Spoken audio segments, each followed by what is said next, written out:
Aujourd'hui, on va parler de Rachel Keke. Donc Rachel Keke, elle est un peu comme Rokhaya Diallo. Elle fait partie de la France insoumise, du nouveau Front populaire.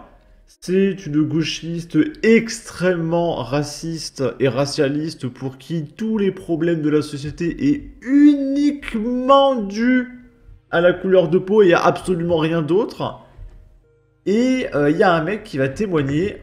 Hop, c'est Vincent Jeanbrun qui explique que Rachel Keke lui a dit «J'aimerais que la police tue vos gosses pour que vous vous rendiez compte de ce que ça fait». Parce que pour Rachel Keke, la police tue uniquement les bébés de gens de couleur parce qu'ils sont tellement méchants que c'est un petit kiff vicieux, d'accord. Le matin, ils se lèvent, ils se disent «Putain, j'ai envie de tuer des bébés aujourd'hui, des bébés racisés». Mais elle est complètement starbée, cette nana, hein, je suis désolé. On va écouter ça. Vous le disiez à l'instant, donc on a eu une campagne législative assez musclée Il était venu face à Madame Keke, et il était venu à la Île-et-Rose haranguer les petits voyous des cités en leur disant de se mobiliser, que effectivement, vous savez, on est face à des candidats qui n'hésitaient pas à dire que la police tue les enfants. Donc effectivement, il y avait une espèce de parti pris. Rachel Keke a dit la police tue les enfants. Rachel Keke a dit sur l'antenne de vos confrères, la police tue vos enfants. Ce qui d'ailleurs m'avait valu une scène assez compliquée avec elle, puisque je lui avais fait un accueil républicain en tant que maire, c'est le député de la circonscription.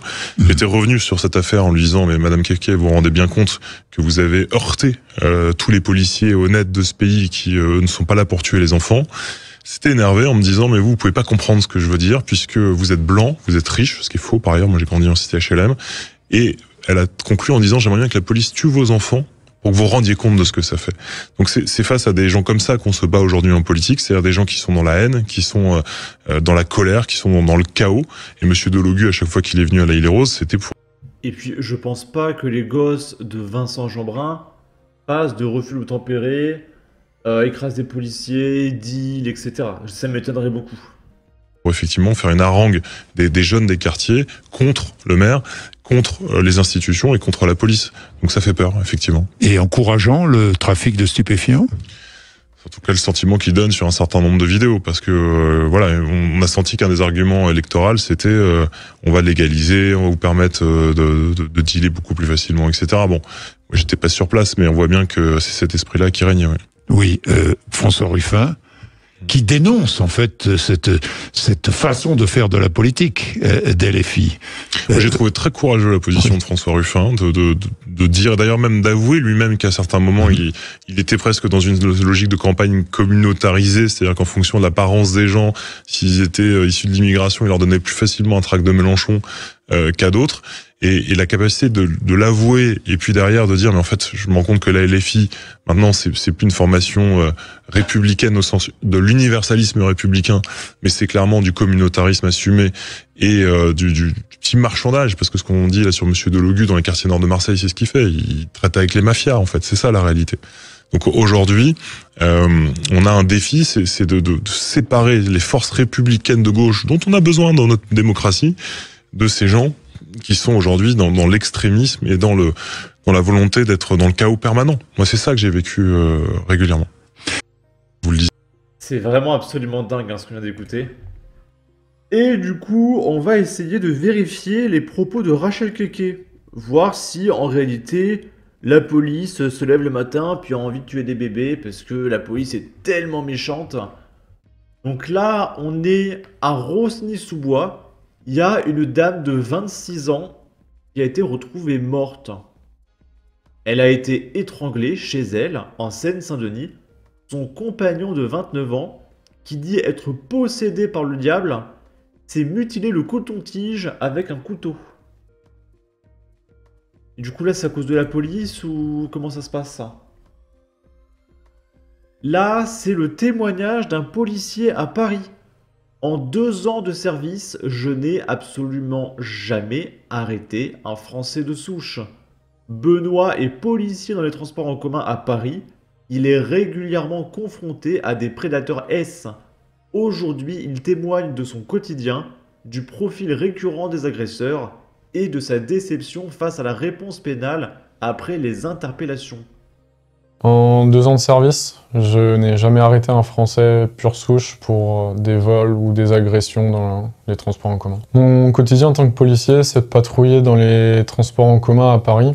On fait énormément d'infractions liées aux agressions sexuelles, vols.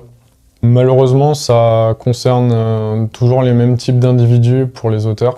Et malheureusement, la réponse pénale attendue n'est jamais celle escomptée. Ça arrive souvent que nous, des collègues, on interpelle des individus pour des agressions, des vols ou même des frotteurs et qu'on n'a pas fini encore d'écrire notre procédure, qu'ils sont déjà relâchés, on part et 2 heures après, on les recroise dans les transports, aux mêmes arrêts, aux mêmes rames, en train d'essayer de faire les mêmes choses. Beaucoup de personnes ne comprennent pas pourquoi est-ce que ces gens sont relâchés. Il faut savoir que notre chef, c'est le procureur de la République et c'est lui qui décide s'il poursuit ou non l'individu. Et c'est lui qui décide si on le relâche ou pas.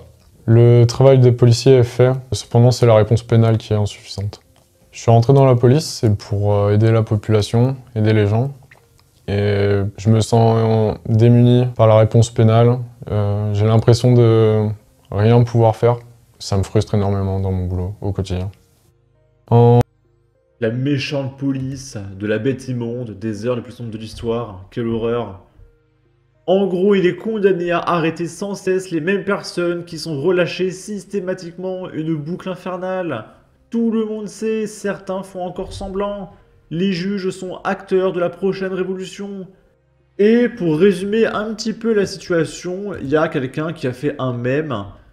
Donc à gauche, on a l'oppresseur, c'est un éleveur qui a repris la ferme familiale, qui travaille plus de 80 heures par semaine et qui gagne 350 € par mois. Et à droite, on a l'oppressé, qui gagne 24 000 € par mois, qui a fait des études aux USA, qui a le temps de militer pour des pansements racisés parce que elle travaille pas, donc elle a le temps libre. Parce que oui, souvenez-vous, Rokhaya Diallo a manifesté parce que les pansements sont trop blancs. Hein, quand vous allez à la pharmacie, tous les pansements sont blancs. Et Rokhaya Diallo, elle veut des pansements noirs pour que ce soit plus inclusif. Elle voyage beaucoup en jet privé, payé par les impôts des Français, en avion, etc. Elle vit dans le microcosme parisien parce qu'elle touche 24 000 € par mois. Et elle écrit des tribunes dans de grands médias internationaux, elle est invitée sur tous les plateaux TV, etc. Et elle est très l'oppression. Ok? C'est absolument fantastique. C'est le résumé du gauchisme. En tout cas, n'hésitez pas à donner votre avis, votre opinion, à partager, liker, commenter, ça aidera au référencement de la vidéo sur YouTube. Abonnez-vous, suivez-moi sur Twitter, prenez soin de vous, salut!